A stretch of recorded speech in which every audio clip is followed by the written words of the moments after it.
Setelah anu-anuan, usahakan jangan tidur, makan atau minum.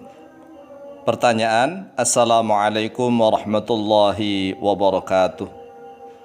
Bagaimana hukumnya suami dan istri setelah melakukan hubungan badan langsung tidur atau minum, bahkan terkadang langsung makan tanpa mandi jinabat terlebih dahulu?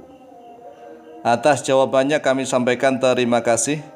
Syukran jazilan wa jazakumullahu khairan katsiran wa ahsanal jaza. Wassalamualaikum warahmatullahi wabarakatuh. Waalaikumsalam warahmatullahi wabarakatuh. Baik, bismillah walhamdulillah, wassalatu wassalamu ala rasulillah Sayyidina wa maulana Muhammad ibn Abdillah wa ala alihi wa sahbihi wa mawalah. Wala hawla wala quwata illa billah, amma ba'd. Saudaraku kaum muslimin wal muslimat rahimakumullah, ketahuilah bahwa makruh hukumnya tidur atau minum atau makan setelah hubungan badan sebelum mandi atau sebelum berwudu. Walaupun hanya sekedar wudu saja dan belum mandi, maka sudah hilang kemakruhan. Jadi minimal wudu dululah, setelah hubungan badan itu minimal berwudu. Kalau sudah berwudu maka hilang kemakruhan walaupun belum mandi.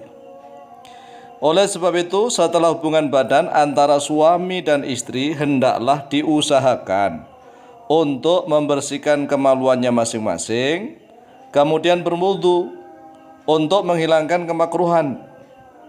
Apabila hendak tidur atau hendak makan atau minum, atau bahkan hendak menambah hubungan badan pada ronde berikutnya. Jadi kalau sudah berwudu, mau tidur silahkan, tidak makruh lagi. Mau makan silahkan, tidak makruh lagi. Mau minum juga silahkan, tidak makruh lagi. Sehingga kalau bisa setelah hubungan badan itu, usahakan jangan minum dulu, usahakan jangan makan, usahakan jangan tidur. Tetapi usahakan bersihkan alat kemaluan masing-masing kemudian berwudu. Adapun tentang dasar dalilnya, maka banyak sekali di dalam hadis riwayat Imam Muslim. An Abdullah bin Abi Qais radhiyallahu anhu qala, telah diriwayatkan dari Abdullah bin Abi Qais radhiyallahu an, beliau berkata, Sa'altu Aisyah radhiyallahu anha an witri Rasulillah sallallahu alaihi wasallam. Sa'altu telah bertanya oleh saya, kata Abdullah bin Abi Qais, Aisyah pada Sayyidah Aisyah radhiyallahu anha, an witri Rasulillah sallallahu alaihi wasallam, tentang witirnya Rasulullah sallallahu alaihi wasallam. Fadzakara al-haditha, lalu menyebutkan oleh rawi al-hadits pada hadis.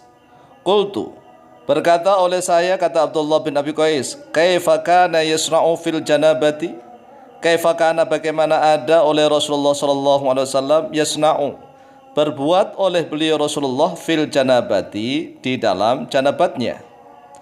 Akana yaghtasilu qabla ayyanama, apakah ada oleh Rasulullah sallallahu alaihi wasallam, yaghtasilu, yaitu mandi oleh Rasulullah, qabla ayyanama, di dalam sekiranya tidur oleh Rasulullah, am yanamu qabla ayyagtasila, ataukah tidur oleh Rasulullah qabla ayyagtasila, di dalam sekiranya mandi oleh Rasulullah. Qalat, berkata oleh Sayyidah Aisyah radhiyallahu anha, kullu dzalika qad kana yaf'alu. Kullu dzalika, bermula setiap itu, qad kana, yaitu sungguh-sungguh ada, yaf'alu, mengerjakan oleh beliau Rasulullah sallallahu alaihi wasallam. Rubbama igtasala fanama, kadang-kadang mandi oleh Rasulullah sallallahu alaihi wasallam, fanama, lalu tidur oleh Rasulullah. Wa rubbama tawaddu'a fanama, dan kadang-kadang berwudu oleh Rasulullah, fanama, lalu tidur oleh Rasulullah. Qultu, berkata oleh saya, kata Abdullah bin Abi Qais, alhamdulillahilladzi ja'ala fil amri sa'atan, rawahu Muslimun. Jadi kadang-kadang Rasulullah mandi kemudian tidur, dan kadang-kadang Rasulullah berwudu saja kemudian tidur. Tetapi Rasulullah SAW tidak pernah tidur sebelum minimal berwudu. Oleh sebab itulah para ulama ahli fikih beristinbat hukum. Makruh hukumnya tidur atau makan atau minum sebelum minimal berwudu. Jadi kalau sudah berwudu maka hilang kemakruhan.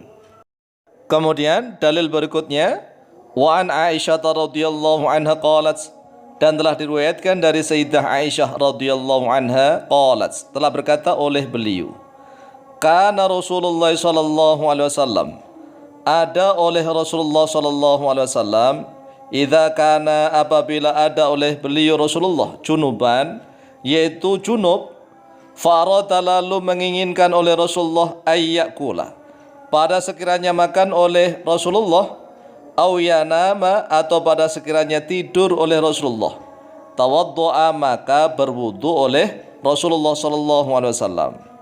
Rawahu Muslimun, rawa, telah meriwayatkan pada hadis Muslimun oleh Imam Muslim. Wa an Aisyah radhiyallahu anha aidan qalat, dan telah diriwayatkan dari Sayyidah Aisyah radhiyallahu anha juga, beliau telah berkata, kana Nabi sallallahu alaihi wasallam, ada oleh Nabi Muhammad sallallahu alaihi wasallam, idza arada ayyanama, yaitu apabila menginginkan oleh Rasulullah, ayyanama, pada sekiranya tidur oleh Rasulullah, wa huwa junubun, wa huwa, dalam keadaan bermula beliau junubun, yaitu junub, ghasala farjahu, maka mencuci oleh Rasulullah farjahu, pada kemaluannya, wa tawaddu'a, dan berwudu oleh Rasulullah, li sholati, seperti wudu untuk solat. Wa an Ammar bin Yasirin radhiyallahu anhuma, dan telah diriwayatkan dari Ammar bin Yasir radhiyallahu anhuma, anna Nabiyya sallallahu alaihi wasallam, bahwa sesungguhnya Nabi Muhammad sallallahu alaihi wasallam, rakhasa, yaitu telah memberikan keringanan, rukhsah oleh Nabi Muhammad sallallahu alaihi wasallam, lil junubi, bagi orang yang junub, idza akala, apabila ingin makan oleh orang yang junub, au syariba, atau apabila minum oleh orang yang junub, au nama, atau apabila tidur oleh orang yang junub, ayyatawaddo'a, pada sekiranya berwudu oleh orang yang junub. Jadi sekali lagi, walaupun hanya berwudu saja, itu sudah hilang kemakruhan. Oleh sebab itu, apabila setelah melakukan hubungan badan, ya sekali lagi, usahakan dicuci dulu kemaluannya, kemudian berwudu, hanya wudu saja. Kalau seandainya merasa dingin, tidak ingin mandi, ya jangan mandi. Untuk menghilangkan kemakruhan itu cukup berwudu. Setelah berwudu silahkan, mau ngulang lagi silahkan, ronde yang berikutnya, mau makan silahkan, mau minum silahkan, mau tidur pun juga silahkan, sudah tidak makruh lagi. Demikian jawaban kami, wallahu ta'ala a'lamu biswab.